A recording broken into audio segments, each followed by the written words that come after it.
This is muted. And we are live. What's going on there, YouTube? This is SEL0320 representing JVS. We are about to have the ultimate Wonder Woman full discussion. So if you've not seen Wonder Woman yet, definitely do not watch this. Take this, put in your watch later, come back to it, because we're about to unravel our thoughts, our likes, our dislikes, and all spoiler related for Wonder Woman. So we're about to be triggered up in here, okay? So, all right.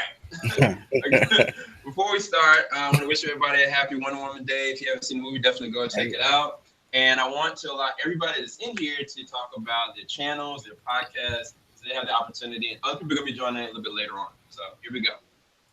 Who wants to start about? I guess I go. Mo Crosby, Earth 2 Comic Cast. You can check us out on YouTube. We have a YouTube channel that we go on. We have a podcast that comes out every Thursday, so check us out for that. SEL0230 was on our podcast this week, so check that episode out. It's pretty informative, pretty dope. Yeah, so Monday, Wednesdays, and Fridays we drop stuff on our YouTube channel, so check that out. Instagram, Facebook, and Twitter, Earth 2 Comic Cast. Check us out there. And again, I'm Mo Crosby from Earth 2 Comic Cast. Thank you very much. Yeah, thanks, Mo. Cool. Appreciate you, man.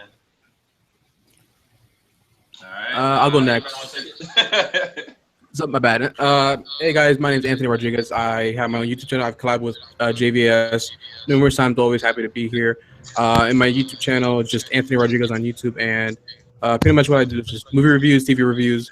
So I'm a huge DC fan, and I'm a huge Marvel fan, Star Wars fan. So I love talking everything nerdy, geek related. So yeah, that's pretty much it. Yeah, and this man's actually gonna be going with me and actually CJ from Three Black Geeks. We're all gonna be going to San Diego Comic Con. That's gonna be his first time. So we definitely be a lot more collaborations with this man. So definitely check out his channel. Speaking of CJ, you wanna shout your podcast out, man? Yeah, what's up? This is CJ from Three Black Geeks. We just do a podcast weekly. Talk about everything: wrestling, movies, comics, TV shows, and random odds and ends and such. This week just dropped just dropped our Wonder Woman non-spoiler review. Upcoming we got our comic book corner one that I got to drop. Kind of basically running down all the comics that we read for the month of May and stuff. So check us out. We're our podcast is up on YouTube and iTunes and Stitcher and any other place you get your podcast from. So yeah. Sweet. And we got a couple others that are here, but they're not here yet. But we got Danny here. What's going on, Danny? Hey guys, it's Danny Donovan over here from Comic Books and Cocktails. We Sel gave us a shout out on our first episode. Usually I'm joined with my lovely friend Anna, also our Wonder Woman for the 757. Wearing this in her honor. She can't make it, but we're here. We talk about nerd stuff. We talk about comics, games, all this shit, and then we make drinks as well. I'm kind of like a Tom Collins in a Hooters class because it's all about the ladies today. So check us out. We drop episodes every Wednesday, and hopefully you'll enjoy it and get drunk with us sometime.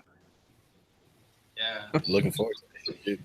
And everybody that's here, you guys, you can definitely go right now to the description bar below. Check out their podcast. Check out their YouTube channels. Before we even get into all this, and I'll leave another opportunity to anybody else that comes at the end to kind of talk about the channels as well. But let's go ahead and just dive into this real quick. So everybody that's here, I mean, you can go in order if you want to, or you can just kind of spurt out what you thought. What were your thoughts and predictions going into Wonder Woman?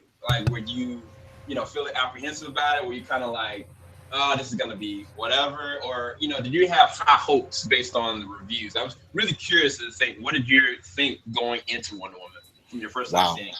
I mean, I knew straight up it was going to be good anyway, just because, like I said, when we were doing our little mini review of the movie, it was basically like, as polarizing as folks kind of were with Man of Steel. I thought that was actually a pretty good origin story.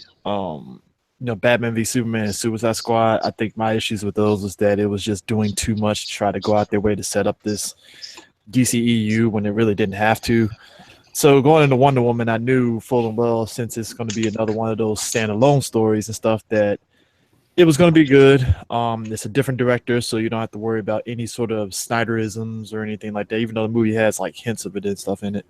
But I figured it was going to be pretty good and stuff anyway, so I didn't think it was any worries and stuff. I know I was a little miffed on how they kind of like didn't really push the marketing as much as they could have, even though I know that would have been a little early, but they could have, just because, one, the summer movie, a lot of movies that's coming out during the summer, it's a lot of stiff competition, so you kind of want to get that, that character out there for people in their face and stuff. So I was worried. That was the only thing I was really worried. But other than that, I figured the movie was going to be really good anyway, and it was. It was, like I said, it was better than Batman v Superman and Suicide Squad. So and a little bit better than Man of Steel, a bit. So yeah, that was it. I already knew what was happening. All right. Anybody else? Your thoughts going into Wonder Woman? Well, I mean, I'll tell you the truth. I had nothing. I thought nothing. I just thought this was going to be its own movie. I was happy that it was going to be its own contained movie, self-contained movie. But walking into the movie, I think I left all my expectations at the door, because I wanted to be entertained, which I was. That's all I had. Those were the only expectations I had. Was this going to entertain me? Besides it being a DCU movie, was it going to be entertaining? Was I going to leave out and was I going to be entertained? And I was entertained. So besides, a comic book movie, a DC character, or DCU movie, I just wanted to have fun at the movies, and it did that for me. Didn't really think of anything else too much into it. That was it for me. Oh. Anybody else? Well, I have to admit that I was not a big fan of the DC films up to this point. Just as someone who used to work at DC and Marvel and those things, I've got a real big love of the characters, and I've got this whole thing in my head of how they're supposed to be produced, and so their way of doing it was not really what I was looking for in their jump to live action film. So I was nervous about what they would do with Wonder Woman. I wondered who's next she would snap. But she turned out to be a fantastic movie. It was not a clusterfuck of everything else going on. They didn't have like 4,000 other storylines going on at one time. It was strictly a start to finish narrative. And there was a little bit of a Rocketeer in there, which was and Patty Jenkins is just an amazing director. And once I knew she was on there, and there was no messing with the Warner Brothers studio guys, no bean counters were out there trying to tell her how to make her movie, I knew she would take it and do fantastic with it. And I went there and I was like all like glassy eyed and teary by the end of it, because it was just fantastic. It's got to be my favorite one that DC's done so far. Yeah. I appreciate that, Danny. So, Anthony, what did you go thinking about the movie going into it? And I'm not sure, did you see it once or twice? As of right now, I've only seen it once. I've been busy. I'm going to try to see it a second time, definitely this week. Going in, I saw the Rotten Tomatoes score. I heard the reviews, people that I trust, loving it, saying it's the best DCU movie of all time. As of right now, which is, there's only 4 movies, so I get it. And as someone who, I love Batman v Superman, the Ultimate Edition, and I was kind of like let down by Suicide Squad. I went in optimistic, especially with the Jeff Johns, John Berg direction that they want to, take the universe. And I went in, lowered my expectations, because, when you go into a movie, you hear the hype is real, and you get it overhyped, and then your mindset starts like going places. And let my expectations at the door and accepted them for what it was, and anger or anything. I thought it was a solid movie. I don't think it's going to be in my top 10 favorite super movies of all time. I still have a lot of issues with the movie, which I'll get to, but it actually made me more excited for the universe, and seeing the reception from a lot of people made me so happy. And because the movie's, let's be honest, it's been very divisive, and I'm glad to see, seeing little girls dressed up as Wonder Woman and just like seeing the look on their face when they, some scenes in the movie that we'll get to, the battle scene is amazing, and just being teary-eyed in that scene just was, something special, truly. Yeah, no, that's really good, Anthony, because that brings up an interesting point that I'm gonna go into in a second. But going into it, I saw a lot of the reviews. I got to see the movie earlier than anybody else, but moving forward, I was like sitting there trying to contain myself because initially, I looked at the trailers. I was like, it could be okay, it could be really good. It looks promising, but I don't want to, give myself too much hope. I just want it to be self-contained, and I want it to be good. I didn't know if it would be great. I didn't know if it would be whatever, but going out of the film, I saw so many people either emotional, happy, or just like straight up triggered. And so I thought that was really interesting to have, little kids dressed up, women specifically loving it. And even the different critics, in their personal perspectives of the movie, it was like, I don't know, it was like they were reliving Superman 1 for some reason. I'm not sure if that came across in some of the reviews that y'all saw, but that's what a lot of them kind of connected it to like a Superman 1 and a Batman Begins hybrid. But the biggest thing that I wanted to go into that is, did Wonder Woman let you down? Did it meet your expectations? Or did it go beyond that? And I want you to tell me why. I know that's really hard, but I want to focus on that right now. Repeat the questions again? I'm sorry. So the questions are, did Wonder Woman let you down? Did it meet your expectations? Or did it go beyond your expectations? Okay. And anybody can start off. All right, I'll take it. Again, when I went in, I left expectations at the door. I came out. I mean, you did my interview when I came out, and I couldn't contain my emotions. I was happy. I was just like, I came out of Wonder Woman like, this might be the best CBM of the year so far. That's how I came out. So it blew my mind. I said that the first time, and I'm saying it again. It blew my mind. It really just, everything that I loved about Man of Steel, everything I loved about Superman 1, everything I loved about Batman Begins as an origin story, every origin story for me, it just put all that in one movie, and it just said, here, have it. This is greatness. Be okay with it. And I was. Expectations weren't really high. It surpassed my expectations plus, and some. So I really, really enjoyed this movie.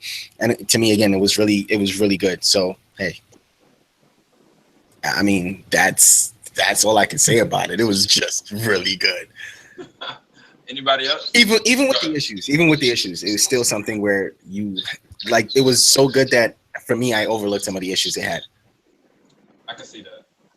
I can definitely see that. Anybody else? Well, it exceeded mine. I'll say that. I went in there scared, like I said.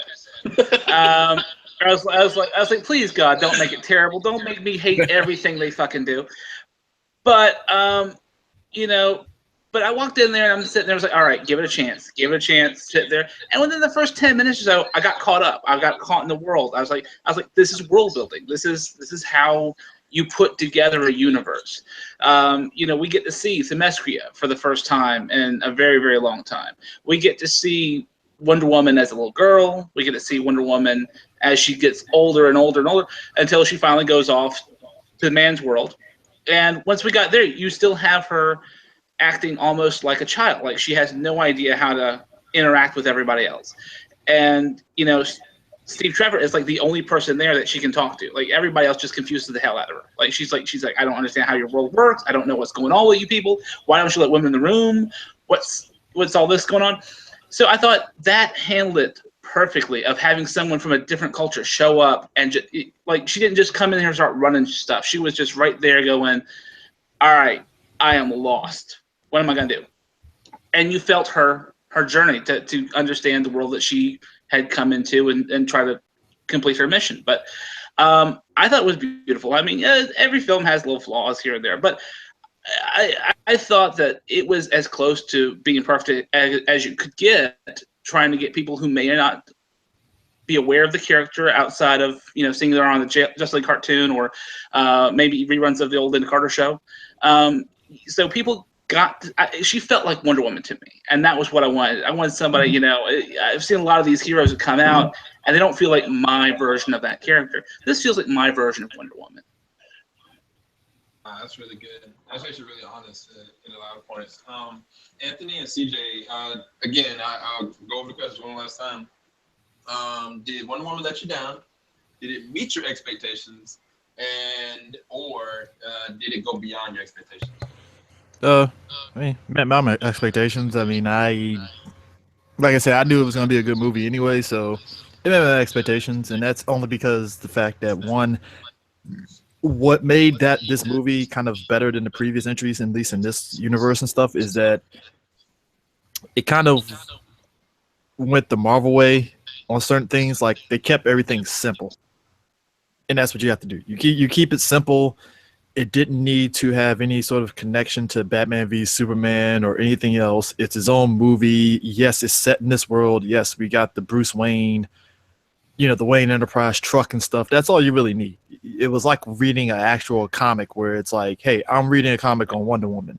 I don't need it to be about Wonder Woman and then, oh, hey, let's throw this thing about from this. No, just keep it where it is. And that's what the movie was. I know some people, I saw a review where a person was like, oh, you know, the movie was good, but, you know, it didn't have any connection to this movie. And it's like, it didn't need to. It doesn't have to. Because once you try to sit there and force, like, oh, hey, let me put this, you know, connection to this movie and stuff, it takes away from the experience, personally, to me. So. No, that's really good. All right. And then, Anthony? So for me, it's minority. Wonder Woman let me down to an extent. I'll say that. I know there's like torches coming outside my house right now, and I'm ready for it. I'm ready for it. So the thing is, Wow. things in this movie are fantastic and I love. And you see Patty Jenkins homaging to the Superman, obviously, like the optimistic point of view of the hero. And I love the fish out of water story, but I think the direction and the script, I don't know who, to this day, I feel like it's either Jason Fuchs or the other guy who wrote it. I feel like they meshed it together, but that's okay. And I felt like some of the dialogue didn't work for me. The pacing, I felt old school, which is something that I can get some people getting behind because, you know, they're taking their time, you know, with the backstory, even though I felt they could have done it in a different way that I learned to love from the DC movies. Like, look, the introduction to Man of Steel with the opening of the battle of, I thought they could do something like that in Wonder Woman. And I get it, they're trying to take it safe, which is something that I feel like it could be a hit or miss for me, personally. Save that. What happened? All right, so there's a whole. I wrote it in, but I didn't want to sit there and cut you off. Sometimes we're gonna go into the negatives and the positives real soon, and you're gonna be one of the catalysts for the negatives. I just wanted to see if anybody was let down by the film. Did it meet the expectations or go beyond that? And it seems like we got a good flusher of it. So you will have some time to get into the negative. All right. Sounds good. Cool. All right. I hope you got a nice fence because there's people outside your house right now. I know. I see him. I see him right now. But I've never seen a larger bunch of angry women outside of my ex-girlfriend. Oh my gosh. Yeah, they're waiting on you. So the next question that I have is, we're going to go through two different sections. We're going to go through what is your favorite action moment, and then what is your favorite emotional moment. And I wanted you to kind of express to me why. What did it make you feel in the film? Because some people, you know, said that they looked at the no man's land sequence and it messed them up. Like, it was like, this is what I've always wanted to see kind of thing. And I've heard some people saying the war is the third act. They were teared up. So I'm curious to see, what did you say? What was your favorite action moment? And then we'll go and follow up that with your favorite emotional moment. What's your favorite action moment in this movie? Best? Go ahead. Go ahead. No, that's fine. All right. Best action moment for me is definitely the battle, No Man's Land scene.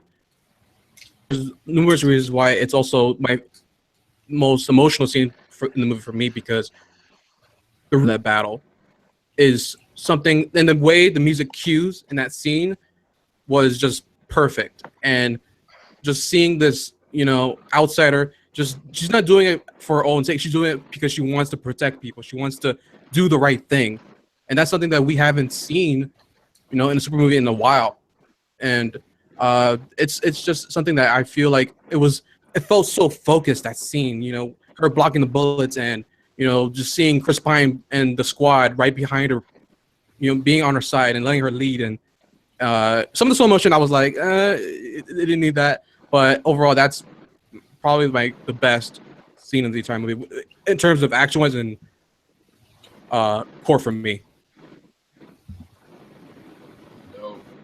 I'll go right behind you, man. Like, honestly, that was the best action scene in the movie. I don't care what anyone else says. The close second would be Themyscira, but that was the best action scene in the movie. Like, the fighting, the movements, her rising up out of the trenches onto no man's land, it was the most emotional I've ever been in a superhero movie ever. Because just seeing the physical embodiment of Wonder Woman, it's just like, this is a superhero trying to do, like, it wasn't even a superhero at that point. It was, this is a person who just wants to do so much good right now for people she doesn't even know. That gripped me. It messed me up. Like, I was watching that, like, I'm supposed to be cheering for an action scene. Like, damn, I'm like, my eyes are like glassy right now. Like, my allergies are acting up. Like, this is crazy. Like, what's going on? No, just seriously, just watching her come out of the trenches was very emotional for me. But that whole scene to the end of it, to the villagers, being like super happy that she helped them out, and then her shaking hands, that was like, wow, this is what Man of Steel should have had. Yes. When he saved Metropolis. They should have put that in at Man of Steel somehow. They should have made that happen somehow. Even though I still like Man of Steel. Yes.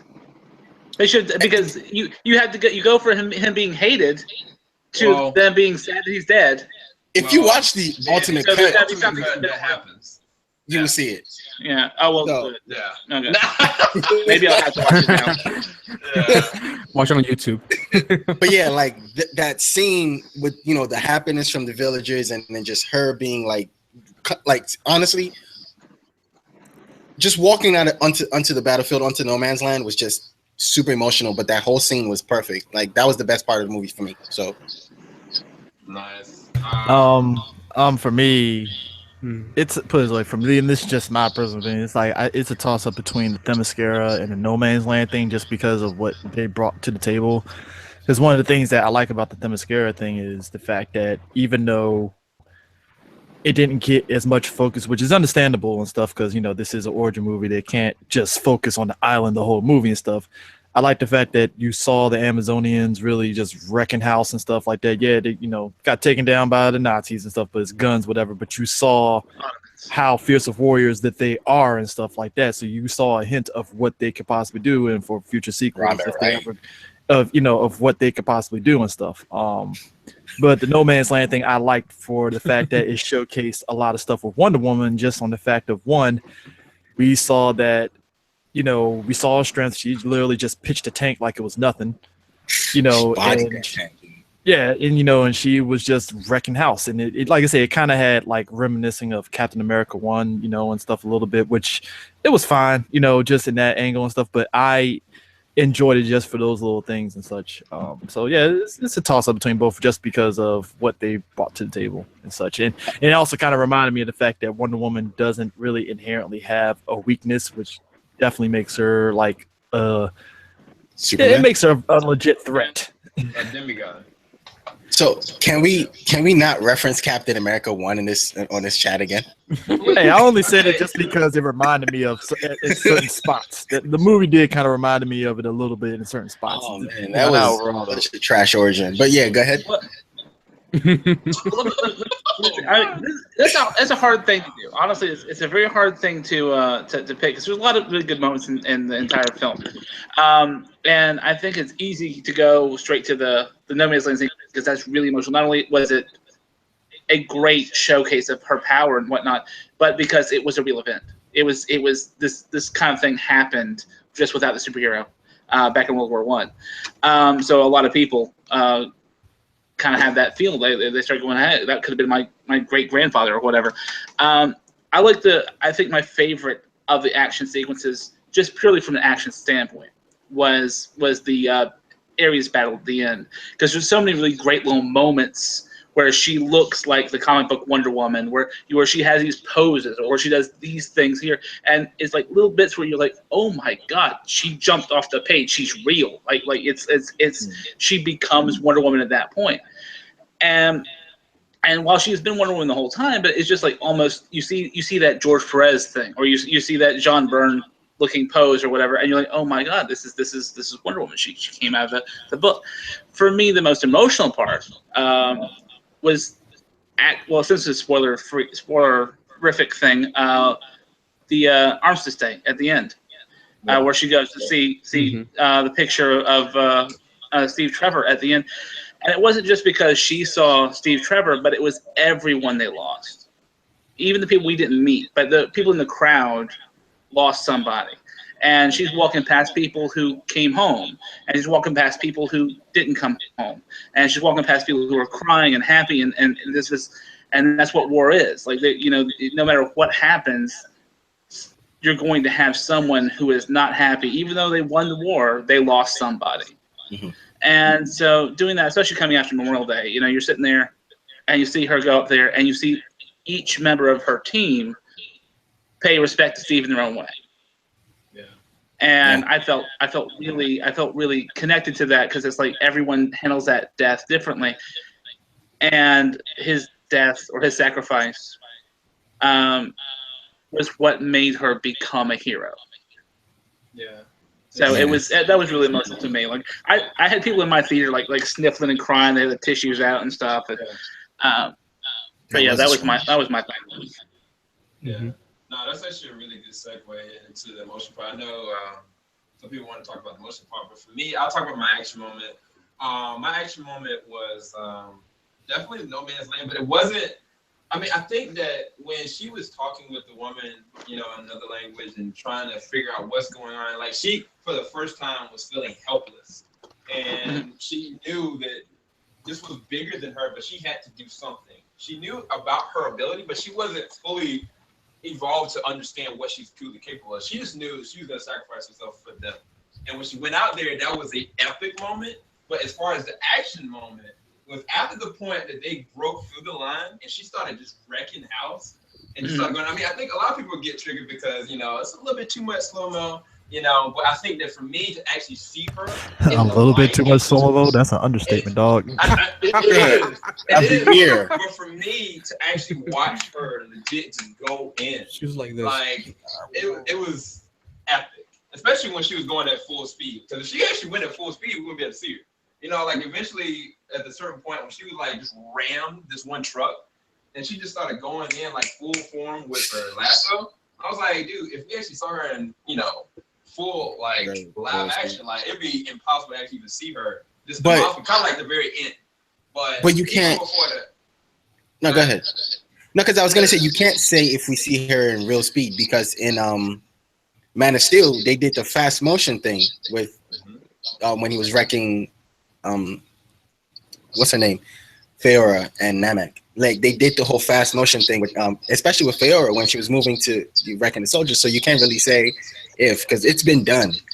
It has, but the problem with that is that a lot of people didn't like that. A lot of people were like, "Oh, looks like Dragon Ball." Like people literally got triggered because, like, why is he going so fast? Why is it so much? Like, so they wanted to stay away from that. I agree. They definitely done that. But for me, the most emotional moment, definitely what Danny said. But I think that when she was in the fight with Ares and he had her clamped down, and Steve just died, and she just lost it. It was not only his sacrifice, but everything that he had brought to her life that she recounted while holding a tank up, and just all of a sudden she just remembered exactly what he said because she couldn't hear it.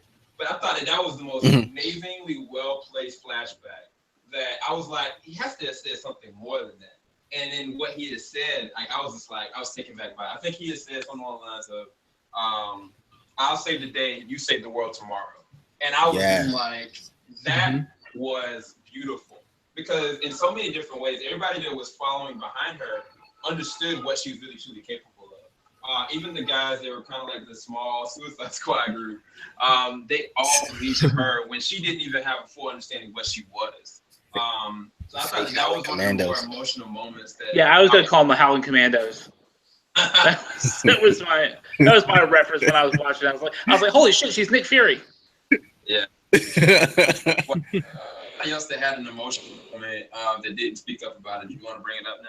Because we're about to get into negatives in a second. I don't think Anthony had an emotional moment. Wait, what was the question again? I'm sorry. What is your most emotional moment? You talked about your action moment, but what was your most emotional moment? My most emotional moment was definitely I think I did say it was the battle.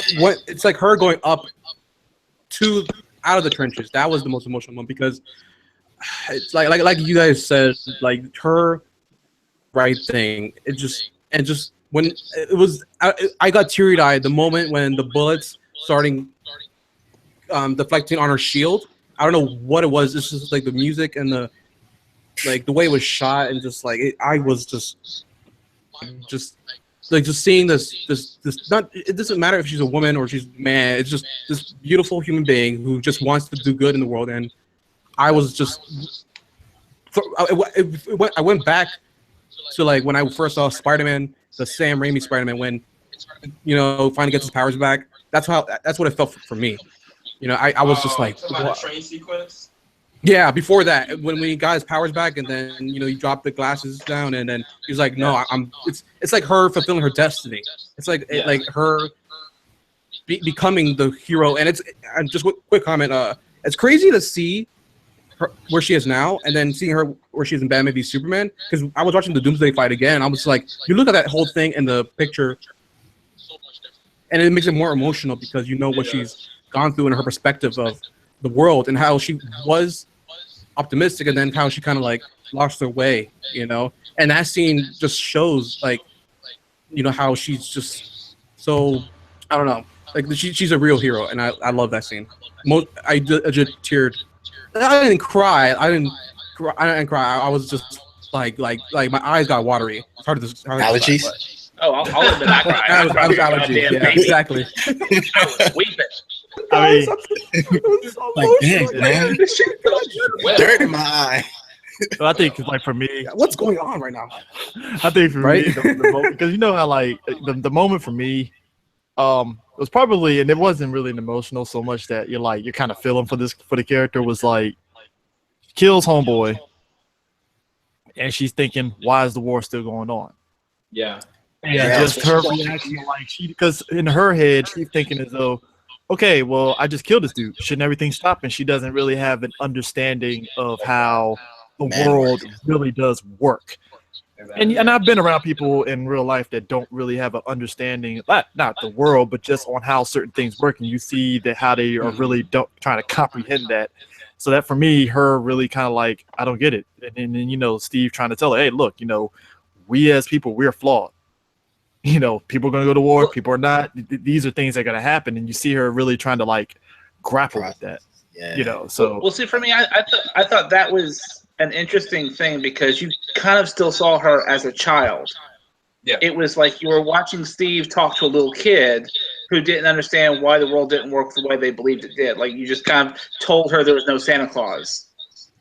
And, definitely. she went to, and then she had that kind of deer in the headlights look. Good point. And she didn't want to. She was like, "Fuck that! If that's not if that's not Aries, then I'm done with all y'all. My whole life's a lie now. I'm out." To me, and so that was. I agree. That was one of those moments where you're like, she really is like a toddler, really, when she comes out. Like she doesn't understand how the world works. Really doesn't.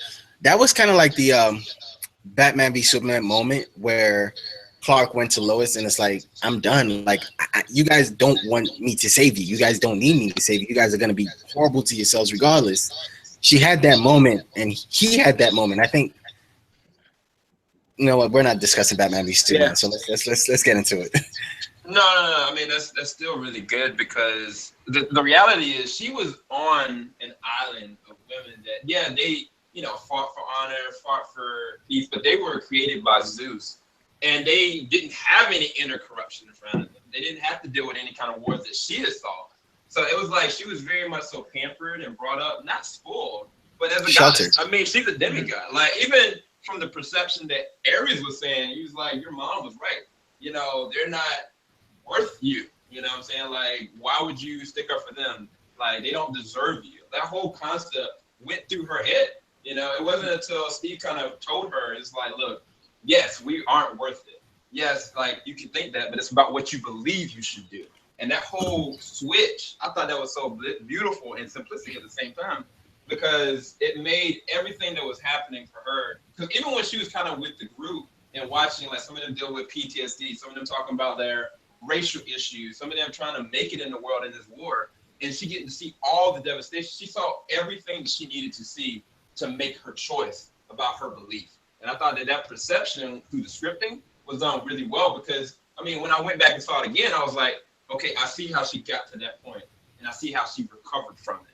And I thought that was really good. But the next thing I want to talk about is, did y'all notice any Easter eggs or stuff that was kind of like more comic booky that y'all wanted to talk about? I saw one from the Wonder Woman cartoon that was in 2007 with the ice cream bit, when she was like, you know, they went to get some ice cream. She's like, "This is wonderful. You should be proud. You should be so proud." That was literally in, you know, the cartoon, but it was in other moments as well.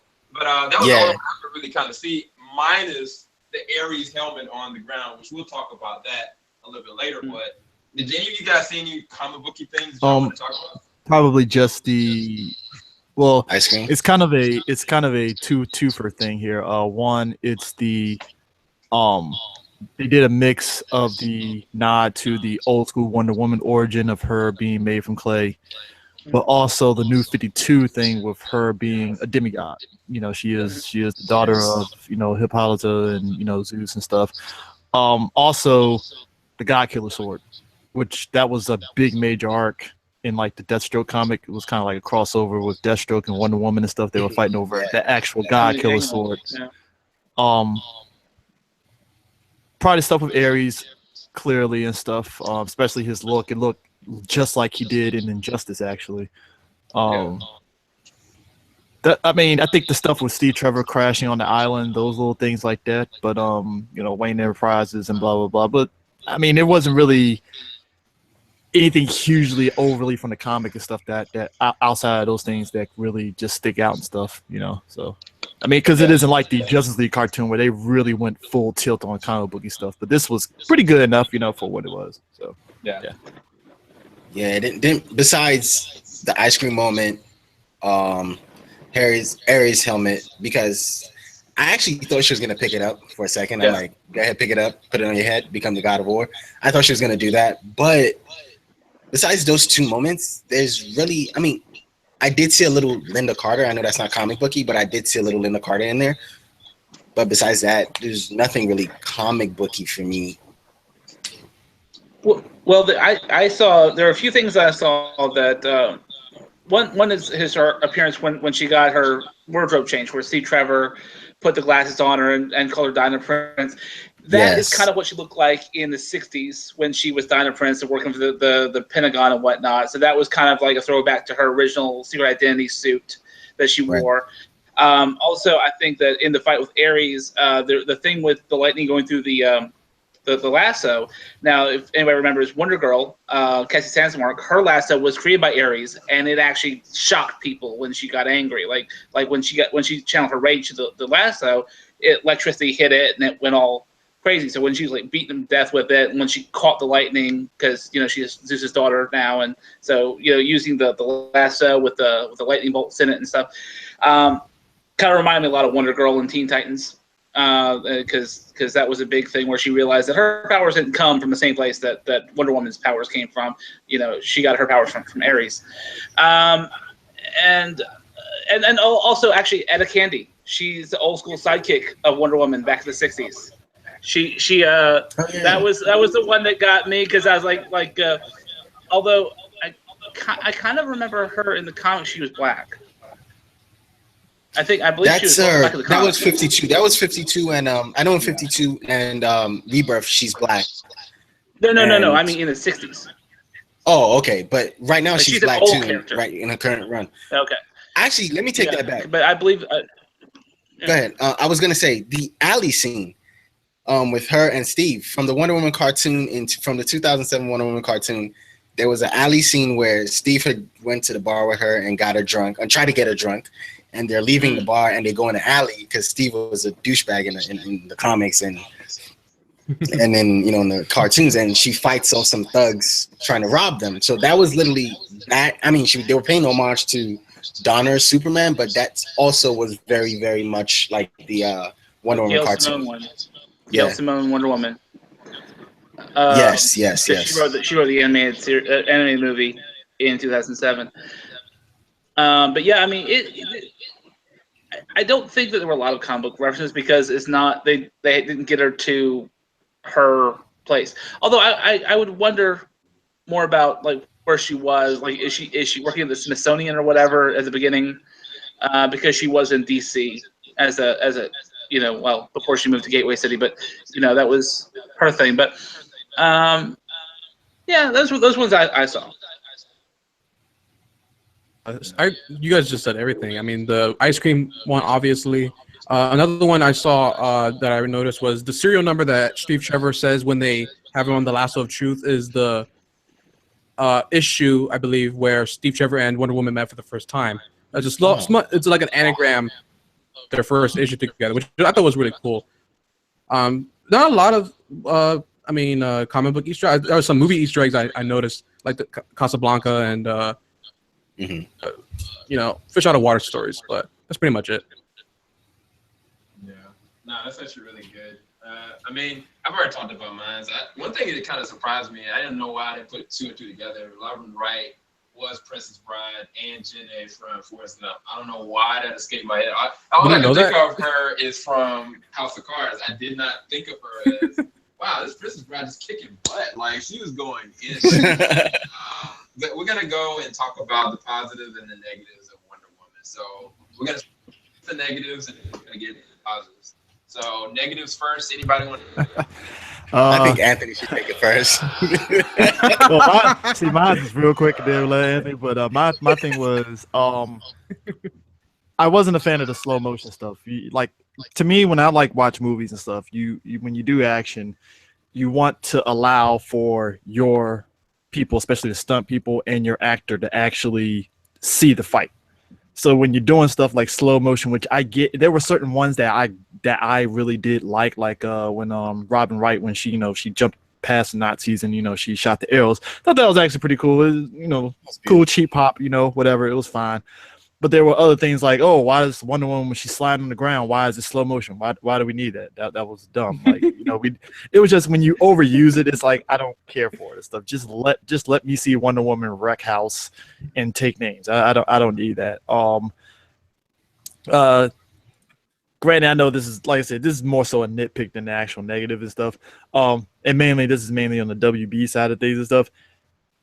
WB, if you're going to sit there and start doing these casting announcements for all these people in this movie and stuff, particularly some of the black women and other ethnic women that's going to be cast in this movie as this character and that character, and they're barely in the movie, maybe don't sit there and promote them like big time like that, because then you're going to have people expecting them to be this major part of the movie and they're not, and you're like, but you said that this character, and it's like the chick that's the Dora Milaje in Civil War, she was supposed to be playing a senator, and I'm like, but I only saw one scene with her, and it was for 10 seconds. Like, what's going on here? Like, well, she'll come back in Black Panther though. Oh yeah, probably in a sequel, but it was just kind of weird to me. It's but you pushed her as this major fit, whatever. Like I said, that's just a nitpick. I think that's setting her up to be in Black Panther, where she has a bigger role though. Like you'll see her, but she's already contracted to be in another movie. So yeah, she's only a small part in that one, but she's going to be a big one down the line. Yeah. Oh, I know that, but that's what I'm saying. It's more so a nitpick because it was just I had my expectations thinking that, well, a lot of these characters are probably not going to be there because, again, this movie is focused mainly on Wonder Woman, so it's not going to be on Themyscira. So I already know in the back of my head, sequel, they'll probably set up Themyscira to be a bigger deal, but that was that. I didn't really have much problem with the story, so yeah, the slow motion was the one that really kind of took it out for me in the movie. So. All right. I'll make this quick. and I'll let you guys talk about the rest. For the rest of the podcast, I'll be on mute. So, all right. So, pacing. I was a fan of the pacing. It reminded me of Superman, the Christopher Reeve Superman, which I thought took its time. Better pacing, which is some might disagree, say it should be better for, getting more time for dialogue. But at the same time, I thought some of the dialogue didn't work for me. Some of the humor didn't work for me. Some of the slow motion didn't work for me.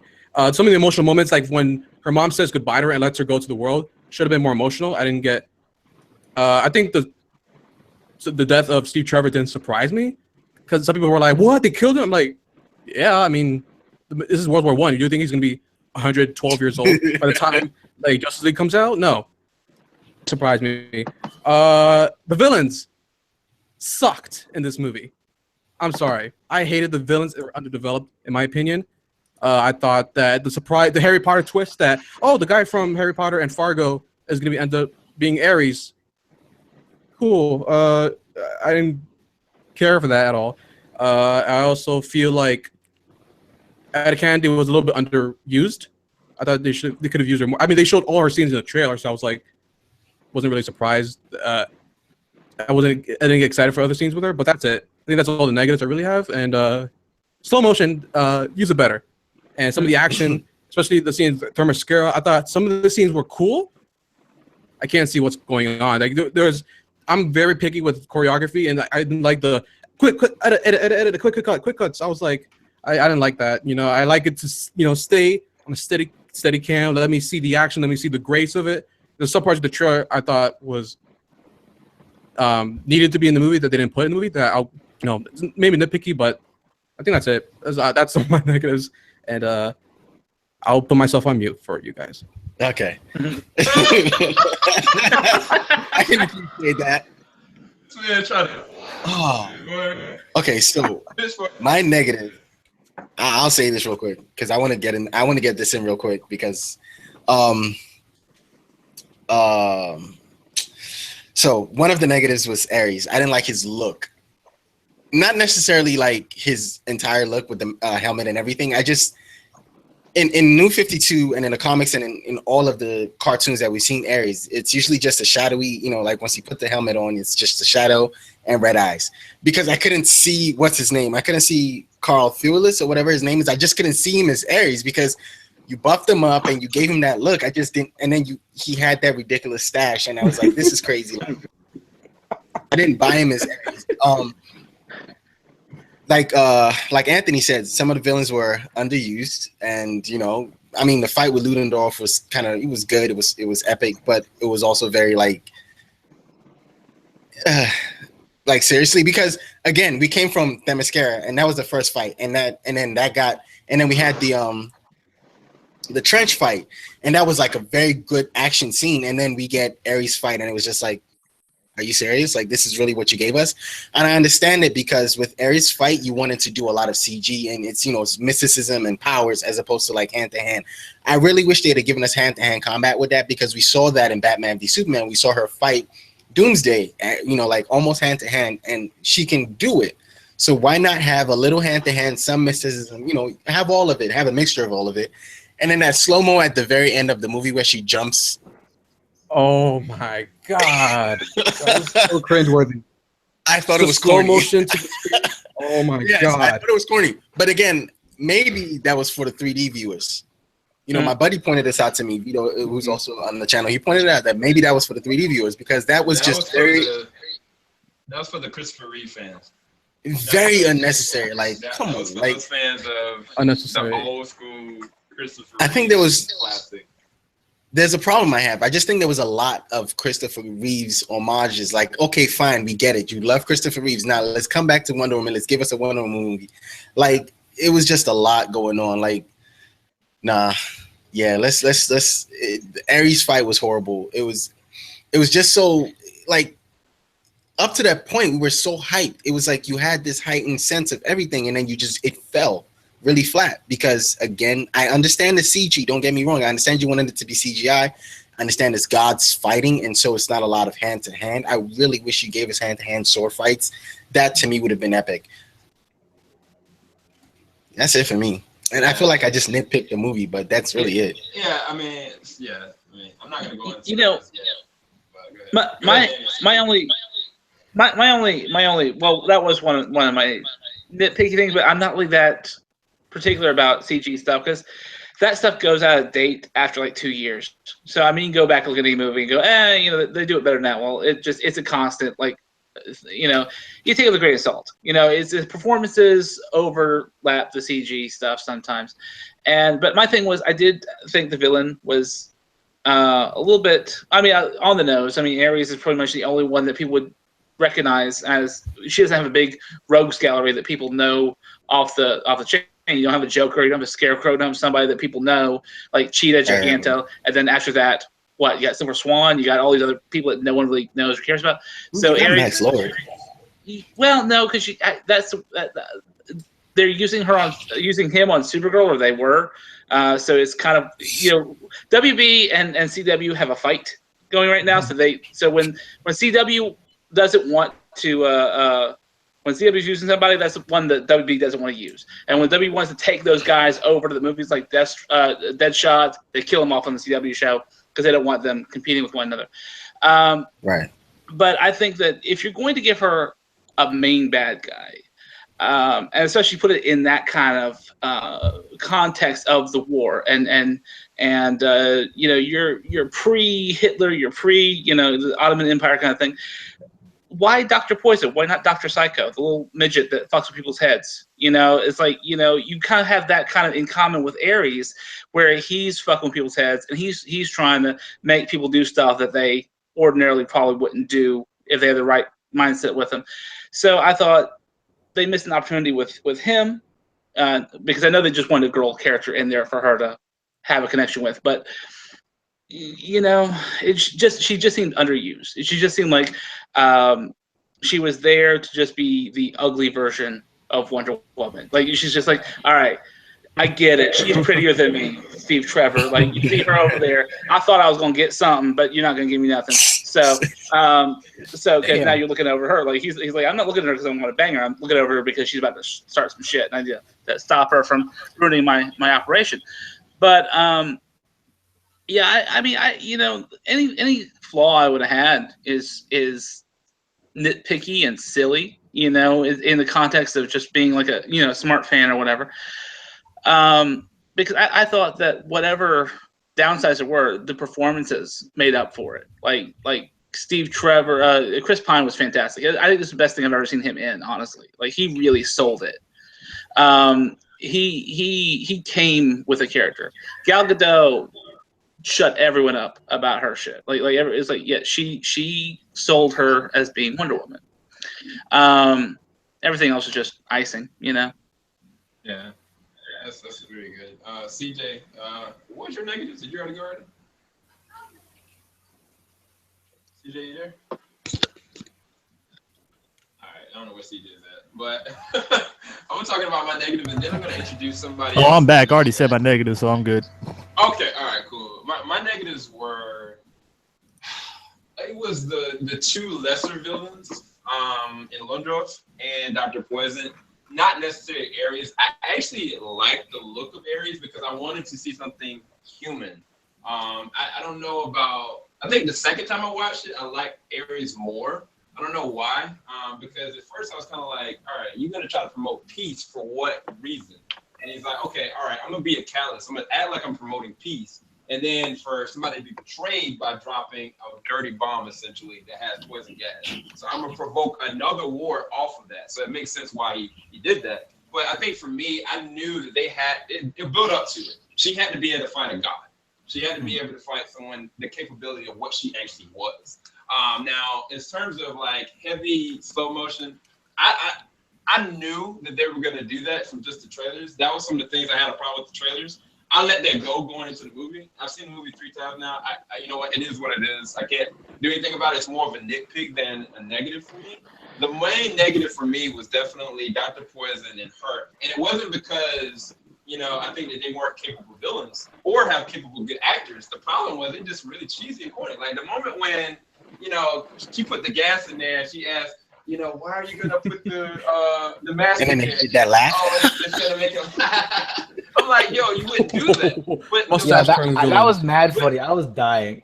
But I understand that because it's like Spider-Man and Superman 1, they have those cheesy moments. There are those cheesy moments where you got like Superman like plucking stuff or doing stuff. But my thing was that for the Lundros, I think what they could have done to make me feel more deceived is just showcase him having these random powers of strength, but without showing me when she gave him, the medication. Because when she gave him the medication, I was like, that's not Ares. I knew from jump that wasn't Ares, just because she gave him that. Ares wouldn't need that. Even if he was hurt, he still wouldn't need, her poison gas to get that. So that took me out of his character early on. I thought that when they finally met, Wonder Woman and him finally started to square off, before he started the fight, then he used the gas. And I was like, oh, okay, he's not Ares. Now, who is it? I thought that would have been a better gateway, but that's more of a scripting kind of technical issue. There was definitely a lot of cheese, but I think that, I just really love the movie. But before we go into the positives, I wanted to introduce somebody, Michael, Farewell 34. Michael, you there, man? Wait, it's actually going. Hello? Mike, what up, bro? Yeah, we hear you. Hey guys, what's going on? Yeah, it's Phil34. Sorry I'm a little late to the Wonder Woman podcast. Yeah, what's going on, everybody? What's It's up? all good, bro, because I'm about to ask you all the questions I've already asked all these men. So, Oh boys, first let's off, go. I'll try and talk my best. yeah, so, all right. When you went into Wonder Woman, what were your thoughts and predictions going in? So a little bit before, like the couple of days before the release, I honestly thought the movie was going to be doomed. That was just my honest thought before, the word of mouth started coming out that it was positive. The reason why I thought, one, financially, it's in a pretty tight spot. There's, Spider-Man Homecoming just coming out recently. There was, people coming off the Guardians 2. I was expecting Aliens to do a little bit better. There was a lot of other releases, you know what I'm saying? So it was just competition. So that was one of the reasons. Two, the track record of the previous DC movies. Some people's hands in it. But, I'm glad that wasn't the case, because as a few days before, all the early reviews came out. It was doing great. So going into the movie, I was kind of expecting something good, but my expectations weren't too high at the same time. No, that's really good. So next question is, it's a three-parter. Like, did Wonder Woman let you down? Did it meet your expectations, or did it go beyond your expectations that you went into? And why? Honestly, it surprised me. I think it met my expectations, with like a dash of surprise. I don't think it went over my expectations, because I don't think it's amazing or anything like that. But it definitely surprised me, with what I got. No, that's really good. So we're just flying past your questions. All right, what was your favorite action moment in Wonder Woman? I think it's got to go to that one battle. Although I don't like how they kind of like went through it, because for me, so I'll go to my negatives with the film. But I think they kind of rushed that sequence. But once she gets on the battlefield, and then it transitions into the town, to me that was just so epic and badass, and just showed everyone on the battlefield, like this woman, Diana is a badass. She can handle her own. I think that was one of the best action sequences, because I actually agree with Anthony. Some of the directing on those, to me, with the really tight close-ups and cuts, bother me. But I think in that sequence, it was the least of that, at least for me. Mm-hmm. No, that's really good. What was your most emotional moment for this film? Most emotional moment? Oh, that's a good one. It's got to be probably either the moment where her and Steve are together, and he's talking about like, oh, like, do you have anybody? And he's kind of like whispering like he doesn't have anyone with him. All his friends and whatever, they got married, they have kids, have that life, and he doesn't really have that. And you can see that I felt bad for the guy, and I felt some emotion there for him. He's clearly like, he fights the good fight, he does all these things, but he's not having that life everyone has. You know what I'm saying? That was one of them for me. And I think leading up to his death, like that decision, like when everything was collapsing for Wonder Woman, like she was getting caught up by Ares. You see Steve like about to kill himself, flying off in the plane. Yeah, I think that was the most emotional parts for me. No, that's really good. What about, I guess, comic book Easter eggs or comic booky moments for you that you kind of noticed? Honestly, not. I at least didn't notice too many.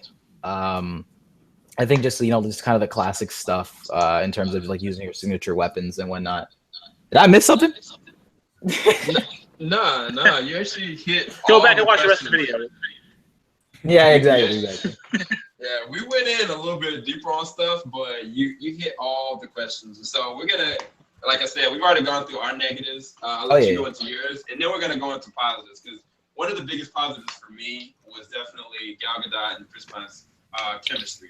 Oh yeah. I'll go into the details about that a little later. But what was your negatives for Wonder Woman? Yeah. So for me, the negatives were I think it was the first act. For me personally, that was one of the things that I wasn't the biggest fan of. Like I didn't hate it, but I just thought it was all right and a little oddly paced. What was happening in that part? Like I think the Themyscira and all that. I think it's dope. I think the lure that they have is rich, and I think I would like to see that more explained in other movies, or we see more of. But I didn't mess with it too much. I thought it flowed much better in the second and third act, toward connecting to the third act, not the third act itself, but like the connective tissues that led to it. I thought the directing got a little obnoxious, like I mentioned. Although I think Patty Jenkins did a really good job for the most part, just a little bit here and there. I found it a little obnoxious with like the action scenes, with a whole focus on the armor a lot and the way that they cut it in the first half for those fighting scenes for me. The ending with Ares, I mean, a lot of you guys mentioned the villain wasn't your favorite part. I think it was the weakest part of the film for me too. Thought he was a little anticlimactic. Although I did like the twist with him. I didn't see that one coming. But even when it did, come, I thought it just kind of sold itself a little short and it wasn't that great. And as you mentioned too, Sam, the whole idea of like the Madam Poison, whatever her name was, and the other fellow, I thought they did okay for what they were supposed to do. I thought they could have been fleshed out more and had more of a role, but they wanted to spend more time with the characters like Gal Gadot and Trevor developing them, and I think that worked out good. And while I think the story was fine for me, I actually enjoyed it. I kind of felt that they kind of rushed through some things. Like they would kind of just get to a new area, some things would happen, and then lead into the action sequence without developing things too much. Just to cram in sometimes like her cool abilities and showing some stuff I felt they needed to hit. But I think that was most of the negatives for me. There was like some little things here and there, but those were like the glaring issues for me, at least. No, that's really good. Appreciate you for. There was a lot that I liked. Everything. Yeah, so you can start off our positives. What were some of the positives for you about this movie? I mean, that can be directing, acting, whatever. This is fully spoiler related, so you can talk about anything. I'm about to spoil this thing. All right, I'm just playing. Yeah, I think the first thing, like I think everyone unanimously can agree. I think the chemistry from Gal Gadot and Chris Pine was just oozing off the screen. For me at least, I thought both of them together, their acting were great. Gal Gadot really just flexed a bit, even though some people might say she was good but not maybe great. I still think she held it down for this whole movie. You know what I'm saying? I really liked her whole arc too as a character, going from this isolated world to now going into mankind, whatever it is, being naive as to how things work. I really liked that, and then her falling a couple of times, stumbling, but then realizing, and then accepting, and then overcoming it. I thought that was great. And I think her acting kind of represented that fairly well, What else? I'm trying to think. I like the themes present in Wonder Woman as well. With the whole idea of love, surprisingly, that worked for me. The war elements too that they threw in here and there, throwing in a little bit. They didn't explore it all too well, but how you shouldn't really romanticize war. I thought the writing. I think you mentioned, Anthony, you thought like some of it was okay. I actually thought it was more natural in some of the conversations than some of the other movies we've seen. Yeah. And last thing off the top of my head, I think I like the score quite a bit in Wonder Woman. Even though I hate the theme, like the dun, dun, dun, dun, dun, dun, I really don't like that. But some of the variations that they had in this movie and just the actual score itself, I think it worked really well. Yeah. But that's kind of the most, I think, off me. But what do you? I want to stop talking. It's been forever. I want to hear what you guys want to say. I think you're like the only one who hates the theme. I think you're like the only one who hates the thing. Like, I mean, I think I'm in the minority there. Yeah, because I think when it hit in Batman v Superman, maybe it's because of the moment it hit in Batman v Superman, it was just a really great moment when it hit. I thought it was awesome. But my positives, I like that the movie went there. With Robin Wright, it went there. Like they killed Amazons. I like that they killed Amazons. I like that the Amazons weren't like invulnerable and unkillable. I like that. They were pretty much human with the except with the exception that they were made by they were created by Zeus. I like that they were very human and they were killable, and so you could relate. You can also see why Diana really wanted to go, because when they killed Antiope, and she's like, this is the only person who really wanted me, who really pushed me to be my better self. So I have to it was almost like a revenge type of thing. I'm going to go, see what's up with, see what's up with these people and see how I can like make her proud of me. I like that they went there with Steve. They killed him and they left him dead. I hope they're going to leave him dead. Don't find a way to bring him back in any future movies. I like that they went there with Steve. I like the overall story with it. I thought the overall story, maybe sometimes the actual scripting and writing and stuff, could have been like better. But the overall story and how they moved through how the story moved through and the overreaching story of love, I thought that was very, very well done. I thought they put that together really well. Gal Gadot's acting was fantastic. This is the best Chris Pine I've ever seen. I mean, granted, hold on. Triggered. Star Trek. Hell and high water. No, I was agreeing. Let me finish. I'm agreeing. Okay. No, I'm on his side. Ever since Star Trek, what like has Chris Pine ever done for you to like make you feel? I mean, don't mention Hell or High Water, but since Star Trek up to Hell or High Water and now, those are the three most standout Chris Pine movies, and I think this is the best one. Like I said, so Chris Pine was fantastic, and as a side character, because he wasn't the focus of the movie, he was a side character, and I thought he was really perfect. I also like that he respected Diana. He knew that, what all the men, the generals and all the other guys in the movie were like, why is this woman here? Why is she here? Chris didn't fall into that. I'm sorry, Chris. Steve didn't fall into that. Like, they made him respect her. They made him, acknowledge her powers. So moving outside of, that room with the generals and all of that, I really like that aspect of the movie. Not the score was fantastic. Like, every time the music hit and every moment it hit, I thought they did a good job of making it meld really well with the movie, especially again with the trench, her rising out of the trench when the score started coming in with that. Yeah, it was. I think that's why it was as emotional as it was, because it just hit at the right moment and it hit really hard. I love Robin Wright. Mm-hmm. Oh my God.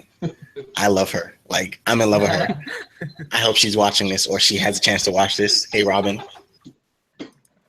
No, but seriously, she can get it. She was perfect. I think. I'm sure she'll appreciate that. Like, she can get it. It's all right. No, she was perfection. She was perfection. Like, I was a little worried about some of the not the voice acting, the language, or the dialect. I was worried about it when I was watching the trailers, but then I figured that they made it work. They made the mascara work. They made the language and the dialect work. So I like that. It was very it wasn't such an eyesore as I thought it would be. Everyone not speaking like English. Did I say that? They had a little accent to it. I thought that worked. I thought they did it really well, especially in Themyscira, where almost everyone had their own kind of accent. So the representation in Themyscira was very well done. And so those are my just little points that I liked, but pretty much that's it. Yeah. And Danny or Anthony, do y'all have any positive y'all want to go over? Well, I've got some things, and one of the things I liked, which actually kind of is almost an Easter egg too. Towards the end, they did a Rocketeer thing, because at the end of Rocketeer they blow up the Zeppelin and whatnot. It's basically the exact same plot of saving Los Angeles as it was saving whatever German town they were in. I love that. I love the fact that since it was right there in that kind of World War I, World War II thing, they kind of pull that kind of Joe Johnston Rocketeer moment out of it, because that was one of my favorite comic book movies of all times. So having a little nod there too was awesome. But I thought that Gal made a lot of people shut up about her as Wonder Woman. She was a very good Wonder Woman. She was tremendous in her. She had a good presence when she was on screen. Even when she wasn't doing anything Wonder Woman-y, she was still Wonder Woman. And Chris Pine, I agree, completely that's my favorite Chris Pine movie is Wonder Woman. I think he was a fantastic choice there. But I think that one of my favorite things, the weird thing about it, the positive, is that I actually fell in love more with the side characters than anything else. I love the Howling Commandos, or whatever the hell you want to call them, like the Suicide Squad behind them. I love her little team, that weird moment with her and the little Turkish guy. He's sitting there and he's like, I want to be an actor, but I was the wrong color. And she has absolutely no idea what that means. And there's something innocent and childlike about that, where she's like, what do you mean by that? What? Yeah, it's like, yeah. She understood that Native American though when she said the white man took his land. So She's like, what? Wow, you went there. It was a wonderful little. We get like weird audio. I don't know if anyone else says, but.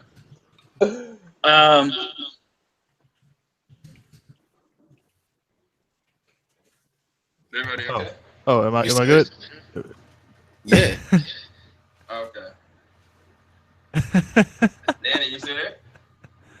Did the sound go out? Nah, that's perfect. Danny. Did the sound go out? I'm blaming CJ. He started this trigger situation. How did I trigger it? I'm just saying. I mean, hey, it's rude, man. It's like, hey, who took your land? His people. Like, hey, dog. Gotta tell that harsh truth sometimes. Okay. So. I mean, I guess I could throw my positives into the mix. I guess. Oh my God, Dan's gone. All right. CJ or Anthony, you want to talk positive? I throw my positives. I like Gal Gadot. She was very good. I like as he said, the Howling Commando group and stuff. Very multicultural Rainbow Coalition group and stuff. A legit Native American, an Indian, and a Scottish person and stuff. So it was pretty good. One of the things that me and D we were talking about, but it was funny how, it's not necessarily trying to like knock us a particular race, but it was just funny how the two dudes of color believe Wonder Woman as his demigod, but the two white guys like, I don't know about this Ares person. I don't know. I'm just saying, and I'm looking at the Scottish dude like, hey, dog, didn't you see her throw a tank across the city, but you don't believe? And okay. She was juiced all up. Right, guy.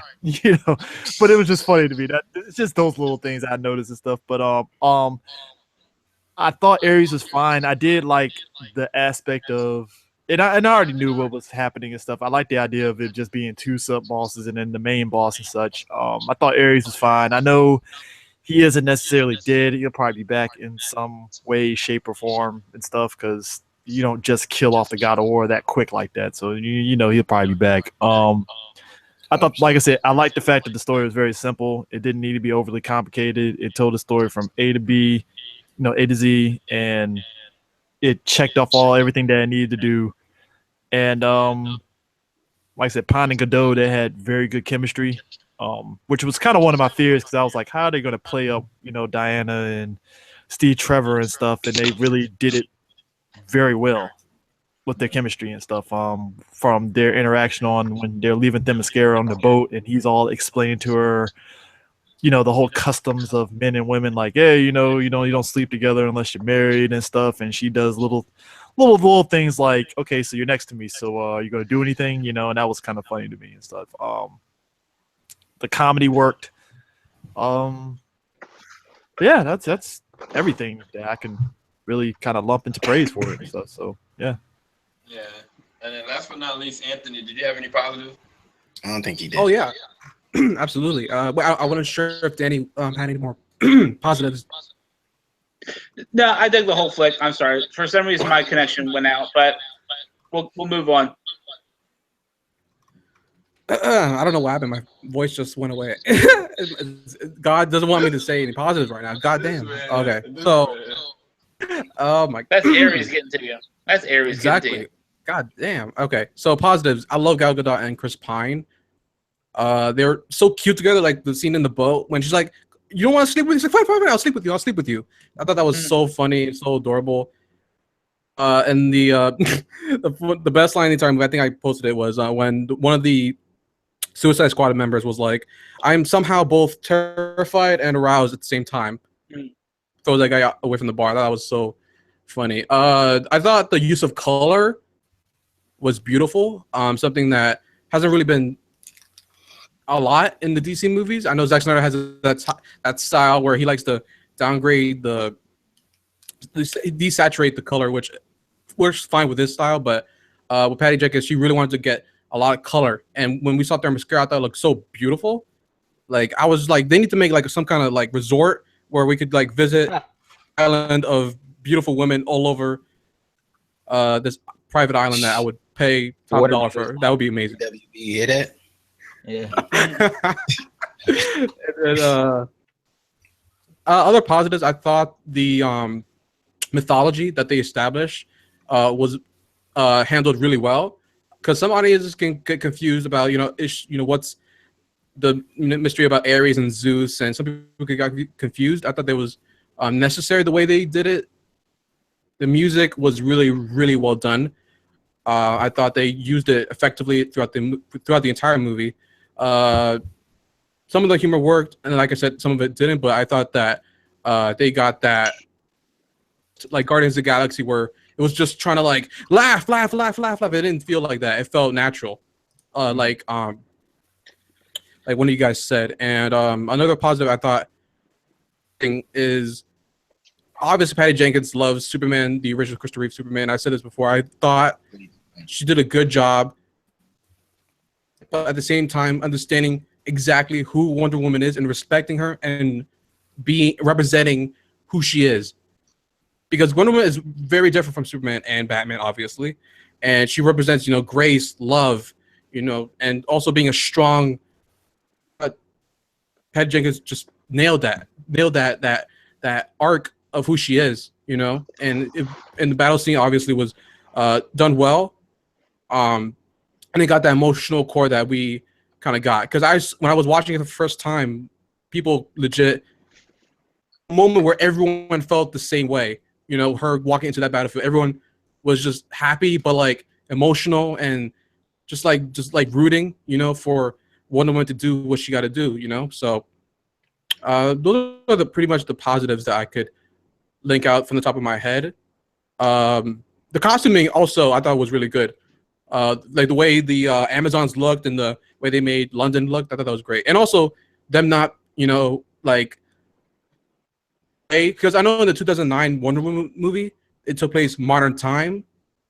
And I like that they took place at World War I and allowing her to progress as a character and being that her first exposure to humanity. I thought that was and it was needed for her character. So yeah, that's all the positives I could think of on the top of my head. So no, that's really good. And I'll try to tackle a few of my positives. I'm leaving a lot of it for my spoiler review. I'm not going to be uploading that till a little bit later on tonight. But I thought the movie itself was very different from Man of Steel and BVS.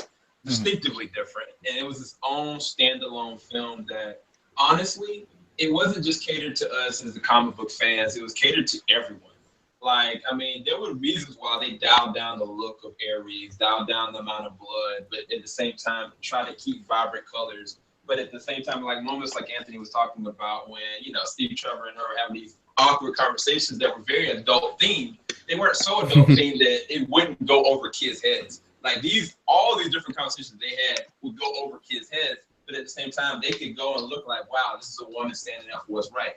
when the time comes when she went into the the courtroom or whatever, and she just was like, I'm not leaving. Like, and standing up to the general and just making open voice about what's right and what's wrong. Like, those kind of moments, it would kind of take it as her being like kind of childish, but really she perceives and believes that not only is she equal, but she knows what's right and what's wrong, and they're doing wrong. She even questioned Steve on it a couple of different times. And I thought that Gal Gadot committed to that innocence and that morality complex that Wonder Woman needed is essential to distinct her from Batman and Superman and the rest of the Justice League. And I think towards the end, showing her potential as a true demigod, I was like, wow. So we haven't even scratched the surface on what she's really capable of. So I think that the movie left a lot for open interpretation, but I think they left a lot of things out, such as like the names of the other specific Amazonians, such as any kind of references to future stuff. They might even have the next movie her in World War II. But I'm just saying that for me, I really enjoyed the film and the way that they crafted it. The soundtrack was amazing. I thought that when Hans Zimmer was no longer going to be involved, that they were sunken essentially. So that leaves me a little bit more hopeful for the Justice League potential. But let's go ahead into the next question because these are very specific. Let's go. All right. What is your review? What would you review score for Wonder Woman? 8. Like out of 10? Yeah, 1 out of 10. 8.5 out of 10. Oh no, I'm sorry. Why? Why? For the positives I stated and for the negatives, like this movie I feel like this movie had potential. It had a lot of potential to be great, but they chose to be safe, and not for wrong reasons. I think choosing to be safe as a DC movie in a world where, in a time where the world hates DC movies, so you want to go the safe route. You want to go heavy on character and heavy on, on story, and not, let's not really do too much of the villain because we want, the character to stand out. You want to show that this character's, whoever this character is. I am very partial to villains. I am very, very partial to villains. I read comic books for the villains. I read, I watch shows for the bad guys. So I like for my bad guys to be super developed. I like for my bad guys to have a very, very good arc. I want to know why my bad guy is doing what he's doing, not just the generic, I just want to destroy the world and start it over again type thing with Ares. It had a lot of potential, but it was still a very, very good movie. The action was good. The dialogue was good. The laughs, like Anthony said, my problem with Guardians 2 was they just forced everything. They forced you to laugh. And with Wonder Woman, I think this is how you do it. This is exactly how you do it, where there's a very, very good balance with story and comedy and seriousness. And instead of having, because I feel like there were moments in this movie where you could have had Wonder Woman in a battle scene make a joke, or you could have had someone make a joke, but they didn't. They decided to leave it as. So I think that made it really, good for me. And so because of, for me, the positives outweigh the negatives. So it's an 8.5 out of 10. It would have been a 9 or 10 if you gave me really good villain and really good villain fight at the end of the movie. But because of that, it's an 8.5. All right. 9 out of 10 for me. I mean, and that's only because, like I said, slow motion was the kind of thing that I think was unnecessary and just small minor gripes and stuff. I felt it was a very competently made movie. Like I said, it kept it simple. Didn't have to be overly out there and stuff. I don't know if you can necessarily say safe, I guess, but I think maybe playing, I guess if you want to say it was playing it safe, I think you had to, like I said, if you really wanted to sit there and really go out there, yeah, it probably could have went to Batman v Superman and been like, all right, we're going to set this movie up. Oh, hey, we're going to do this. We're going to do that. But it was a 9 out of 10 for me. I think it was probably one of the more better all-around products than what we got out of the DCEU films at this point. So hopefully Justice League steps it up even more. So yeah, that's very true. Well, I'd give it like a solid 8 myself, because for me being someone who has really disliked most of DC's output right now, it's something that actually spoke to me. It's like someone who actually knew what the characters were wrote this film. You know, it was as Jeff Johns. I could feel that's Jeff Johns' hand on that stick there. This wasn't somebody who was like, let me make a hipster version of it for people who've never read a comic book before in their lives and put that out there. But it was the only thing I take points away is Dr. Poison was not a solid villain. You know, she, of all the other characters she could have had in there in that spot, she was not really the one that I would pick. I mean, I love her to death. I love the actress to death. But the fact is that her reason for being there wasn't there. And aside from that, I'm just German, so I'm with these guys. There was no other reason for her being there. She had no real thing.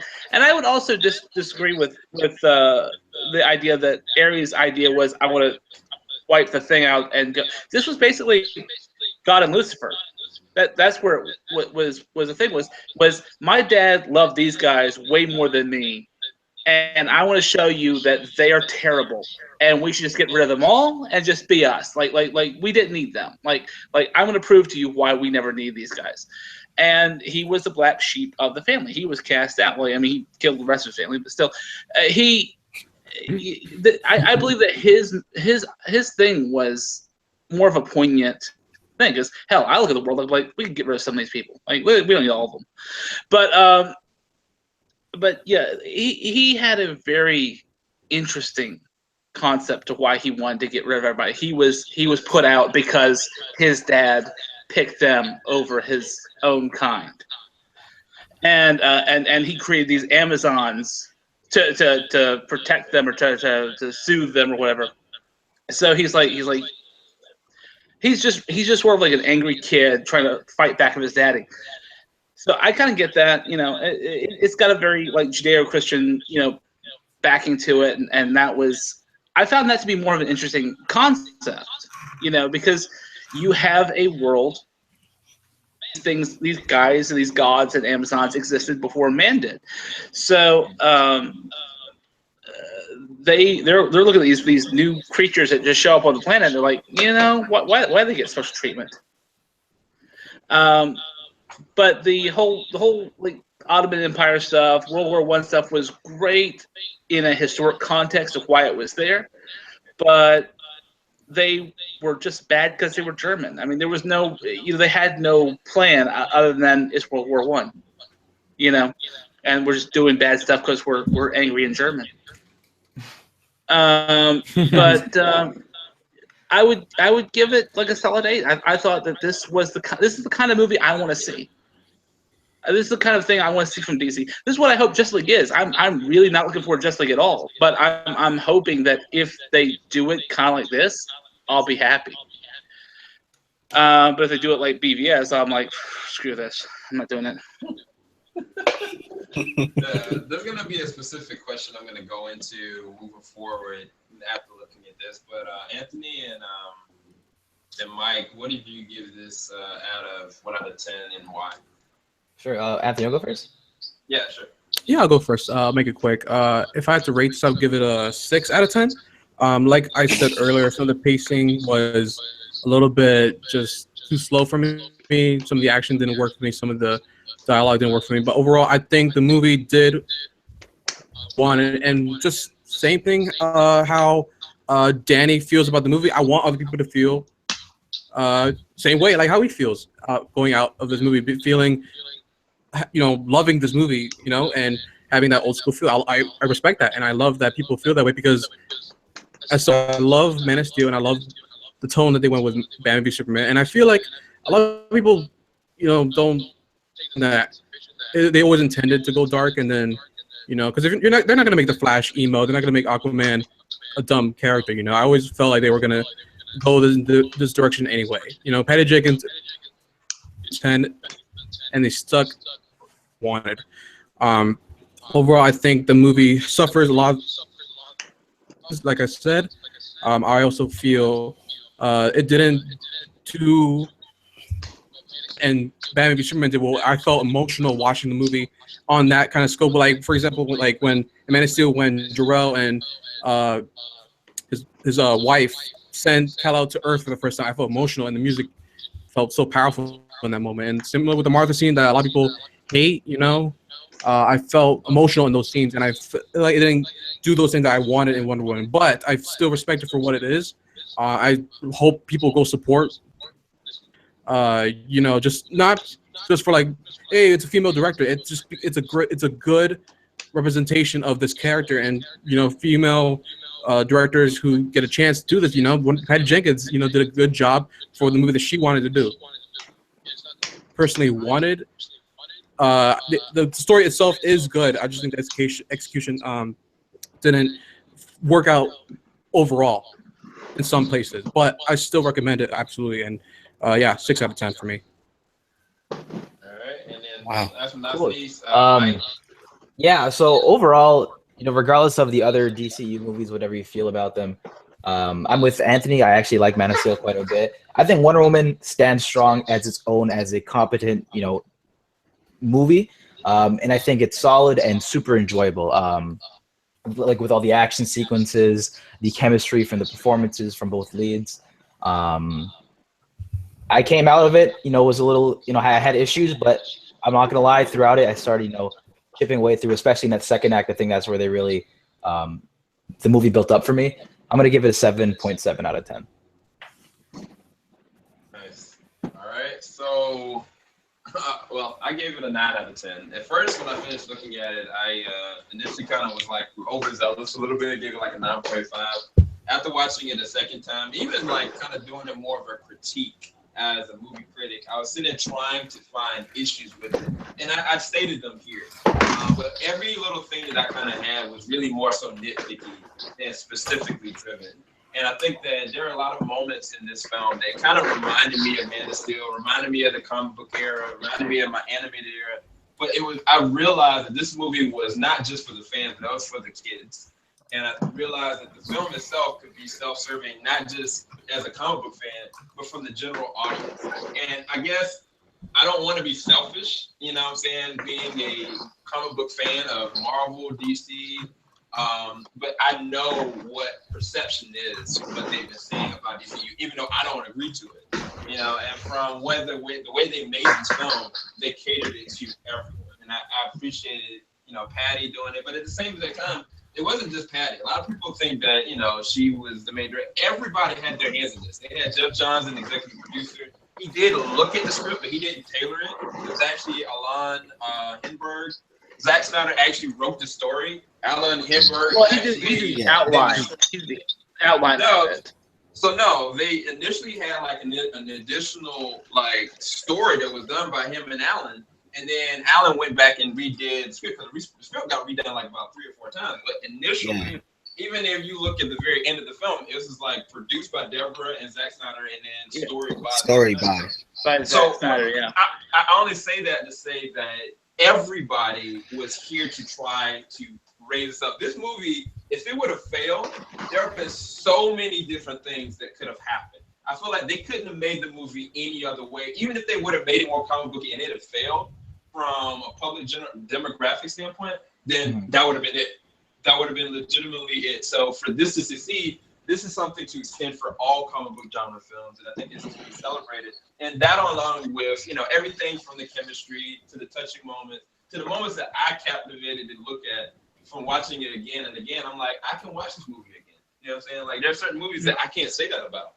So for me personally, that's why I gave it a 9 out of 10. But I'm gonna go into the last final questions that I have. Now, this is anybody can answer this or everybody can answer this. Doesn't matter to me. Does Wonder Woman change the way you look at BVS? Okay, that's one question.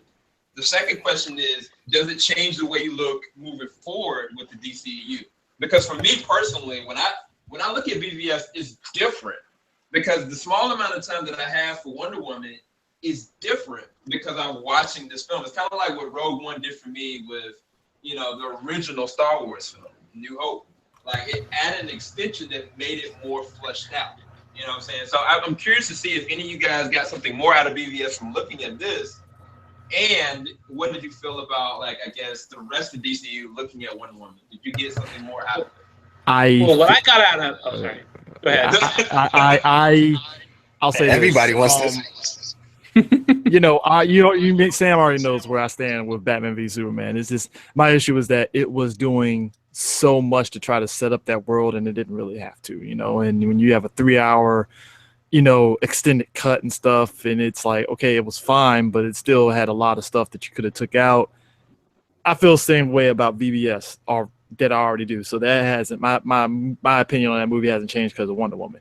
Going forward, I do have some questions about Justice League, and at least in terms of the direction it's going. Now, granted, Snyder is bowing out, and Whedon, and Josh Whedon is on it, which you found out Josh Whedon has actually been on that movie for quite a while. So a little bit of hope and stuff. But going forward, I'm hoping that any director that's going on this movie, there's an actual voice there. There's an actual simplicity. It isn't just an over-relying on, we're going to throw all these little things. It's like, no, just tell the story that you want to tell and just keep it that way. So going forward and stuff, especially when you have Jeff Johns on board with this and stuff, I definitely am very kind of like positive on where this whole, like, everything is going forward for the DCEU. And hopefully, like I said, hopefully Justice League does well. It isn't polarizing or anything. It's actually a very well-made movie, hopefully. And hopefully Aquaman does good, and hopefully they can get the rest of these movies up off the ground and do good as well. So, I mean, that's just hope. Cross fingers. See what happens. Mm-hmm. The S means hope. I will say this. It does not make me feel better about BVS. I still look at that as a train wreck of a film. And I think of it purely from a writer's standpoint, from a filmmaker standpoint, is that you had somebody who put a bunch of stories in the blender and tried to make it work. And it was somebody who was not familiar with the universe trying to make it work. This is somebody I saw that with Wonder Woman, they said, okay, this is the character we're going to tell a story with, and we're going to give her a beginning, a middle, and an end. And I thought they did that with this, and I'm hoping that that's going to be the tack they take with future films. I went to go see when I wanted to go see BBS. I went with a friend of mine. We got tanked at the bar at first because I was not looking forward to it at all from what I had seen from the trailers and everything. Wanted to go see the film, did not like it, but even going back to it after this, it actually makes the flaws of that film stand out even more for me. I think it makes me more mad about that movie. Because I'm like, all you had to do was, it's a simple line of dialogue to set up something. It's, okay, we know most of these guys' origins. We don't have to see Batman get his parents killed again. Like, we got that. He's had that happened for the past 80 years. We get his origin. With Wonder Woman, she's had 14 different origins, so they condensed them all into one specific thing. And I thought it was very clever how they did that. They paid homage to both origins, the New 52 origin and the classic built out of clay origin. And I thought that was really clever. That was a very interesting way of dealing with that. It's like, it's a child's story. It's something her mother read to her to give her closure of why she doesn't have a daddy or anything, or why she's not like the other ones. Like, the reason you're not like the other ones is because you're made out of clay, and I prayed to the gods, and they gave that clay life. Then she finds out that her origin is a little bit different than what she was told since she was a child. I like that. Going forward, knowing that we're going forward with more of a Joss Whedon thing, Jeff Johns and Joss Whedon are kind of taking the reins from this, and they know how to do long form stories. They know how to cut the wheat from the chaff, so to speak. They know how to get rid of all the silly, like, logic issues in a simple sentence. This is the logic of the world. This is where you're in. Suspend your disbelief. That's where we're going. So I'm hopeful. I've got and for people like, it's still Snyder's film. They made Justice League twice already. This movie needs to really make huge money because they've done 2 reshoots on it and a 3rd reshoot on it. So Warner Brothers has said that they've actually made 2 movies, basically what they paid for. So hopefully what the final cut's going to be is going to be something that's going to make back all that money they spent, because even if it makes $1 billion, it's still not going to recover what they spent on it. So I'm hoping that we get more of that kind of camaraderie, that teamwork. The stuff that we got from Paul Dini's Just League, the cartoon show, that was fantastic. and less of the kind of hipsterized hot topic version of the characters. So it's all on you, Joss. Those are very real interesting takes on it. I'm a stand for BVS. I stand for BVS, so I mean that's fine. Yeah, I like Batman v Superman for what it was, and I like Wonder Woman for what it is.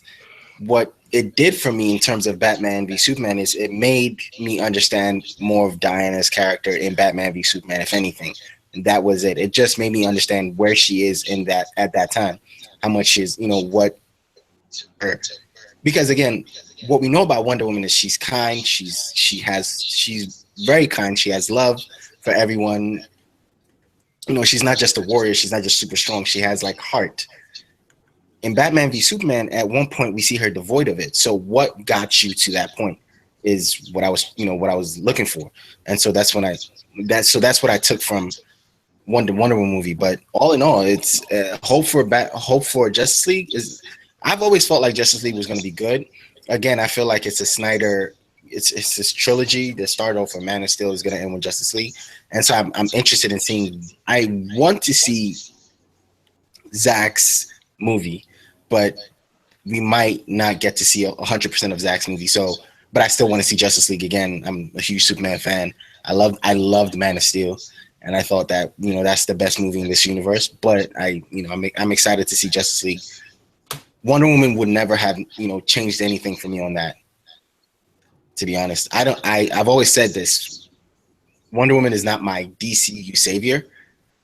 Good movie in a line of, for me, okay, good and okay Suicide Squad movies. But yeah, that's it. All right, CJ or Anthony, y'all want to tackle this, or Mike? Sorry, the question again?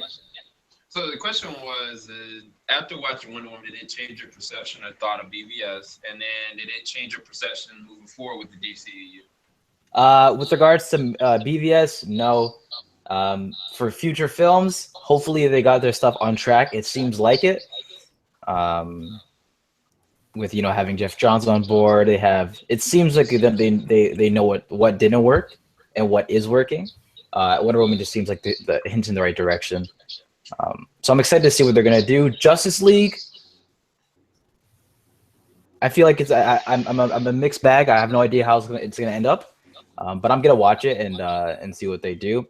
I think it's after Justice League is what I'm really excited to see, because I feel like that's gonna be closer in line with how we got what we got with Wonder Woman, and the different takes on the universe. But yeah, I think Wonder Woman got me a little more hopeful that they're going to make better overall films from a complete standpoint going forward. Awesome. Yeah, for me, Batman v Superman, I already loved it. I already love it for what it is, and I get it. It's not for everyone. I think it's an ambitious movie, and I think that the scenes with Wonder Woman, I feel like it's more. You look at it a lot differently. Especially when she first appears in Batman v Superman, she says, "I've killed other monsters from other worlds before."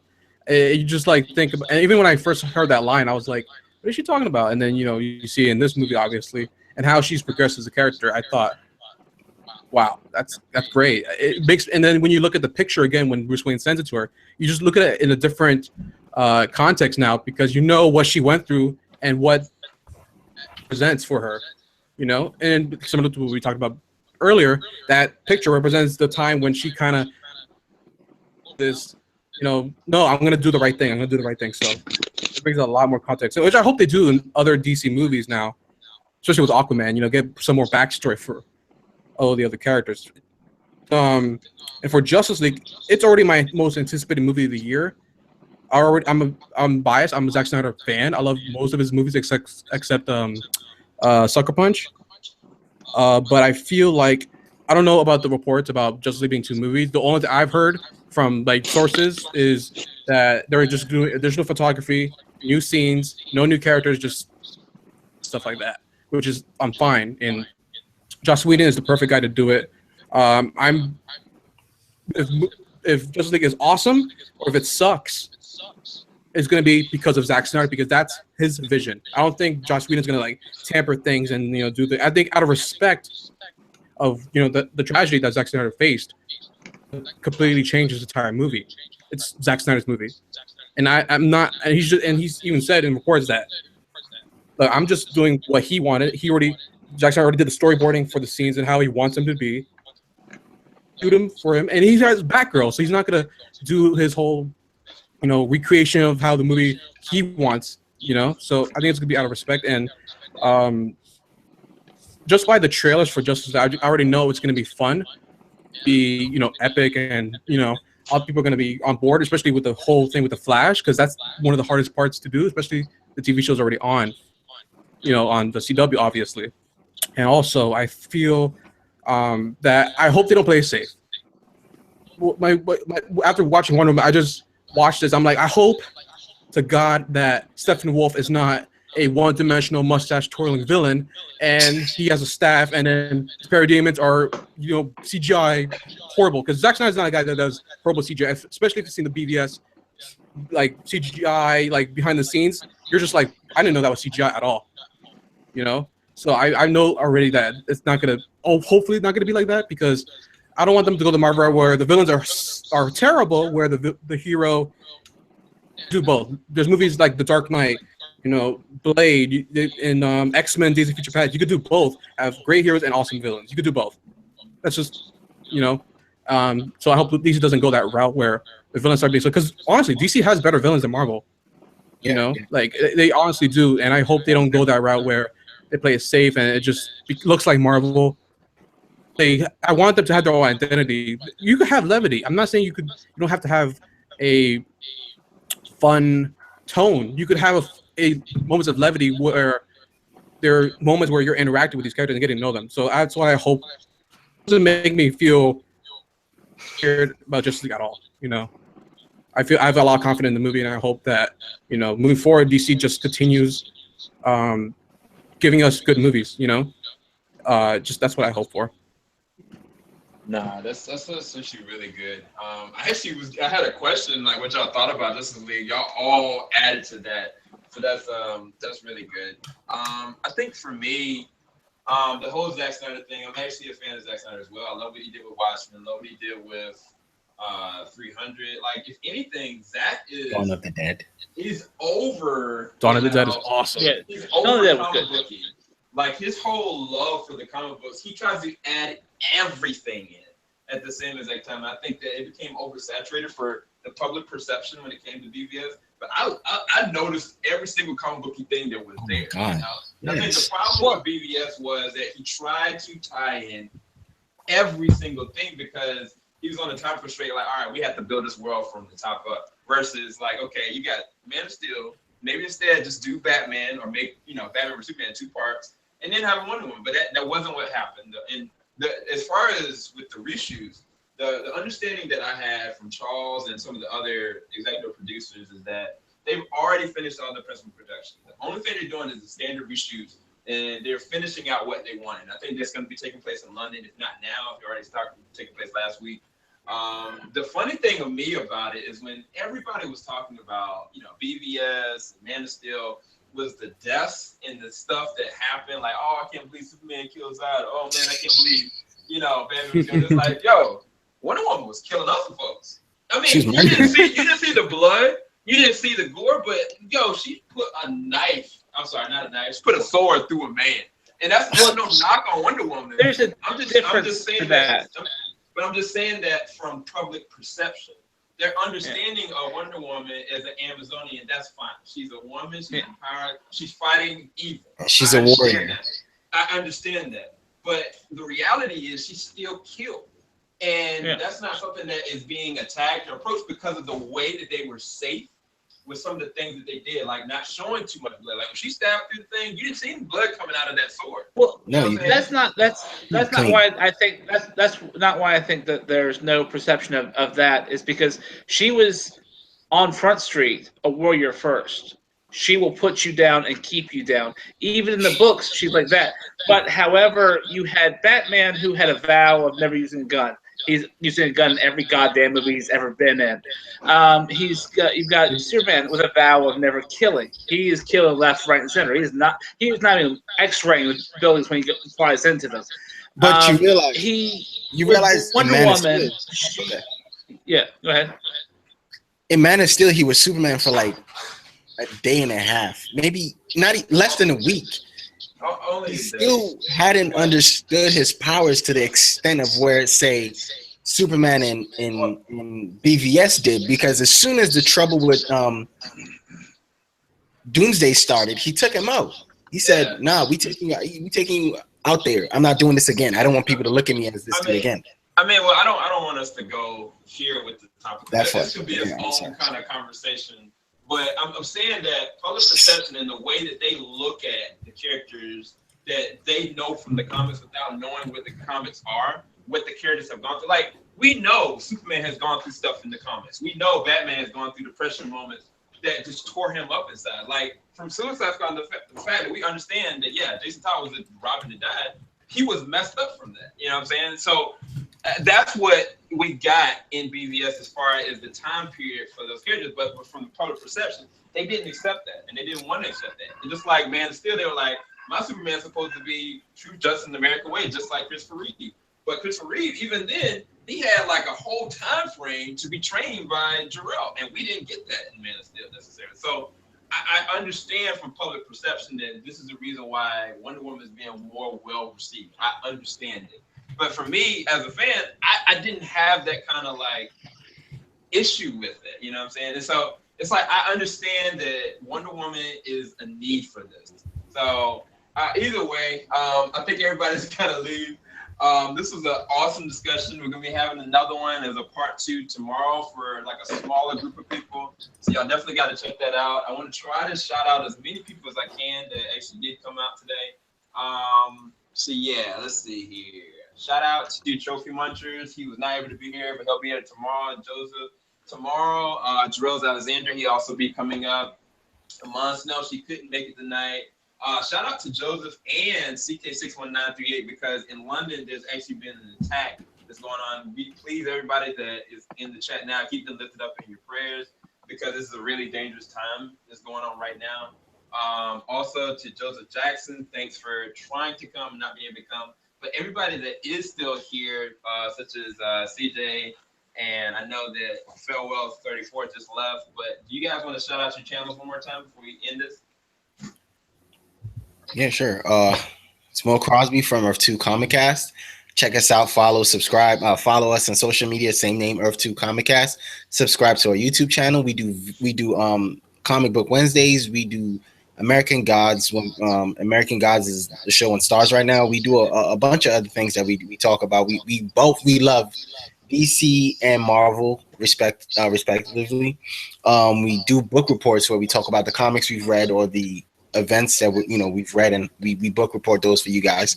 You can check us out on our podcast. It's on SoundCloud, and we had Sam SEL0230 on the last one. He was awesome, and he invited us here. So again, it's Mo Crosby from Earth 2 Comic Cast. Check us out everywhere.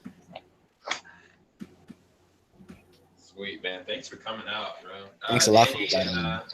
Yeah, and Andy and Anthony, y'all want to shout out your channels and your podcast? Yeah. Anthony, you want to go? Yeah, I'll go first, man.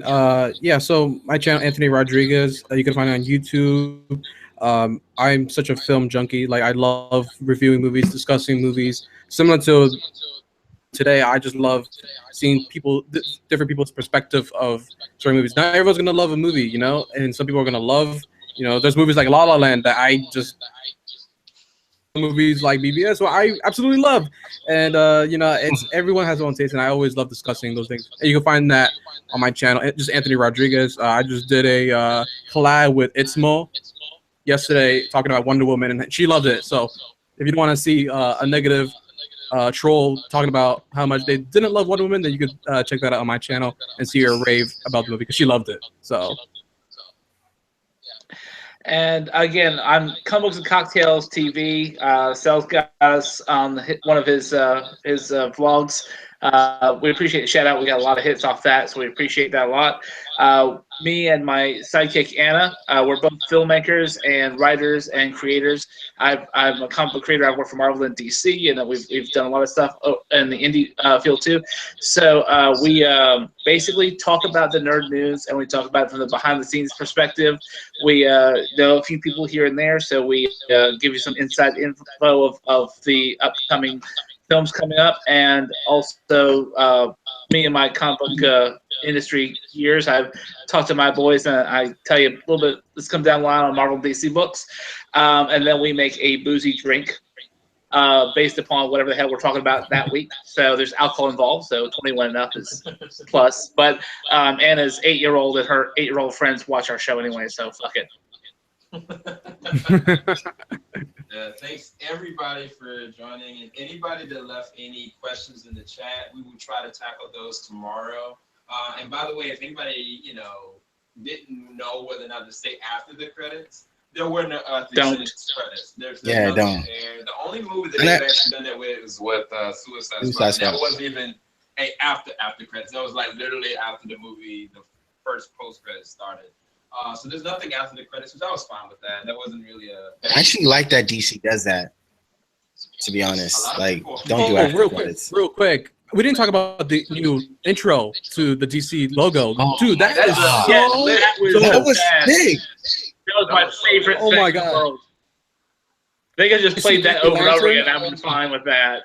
If they just played that for an hour and a half, I was fine with that. Batman, though. I feel like they should have started with Superman, but it's okay. That's another discussion for another day. It should have started with Superman. You know what? He's technically dead right now, so it's all right. They get everybody else. They'll start him first when he comes back from the dead. But you know what? I want to say that I had no idea we had Failwell on because I'm a huge fan of his, and that was amazing. I was like, holy shit, a celebrity's on the show. Yeah, you guys. So, again, make sure you go down to the description below. Check out these guys' awesome channels, podcasts. We're going to be trying to do something later on. But, yeah, this has been amazing. Keep it locked. JVS, we ain't going to stop. These guys definitely aren't going to stop. They're troopers. And make sure you check out their content coming up soon. Peace, guys. Peace.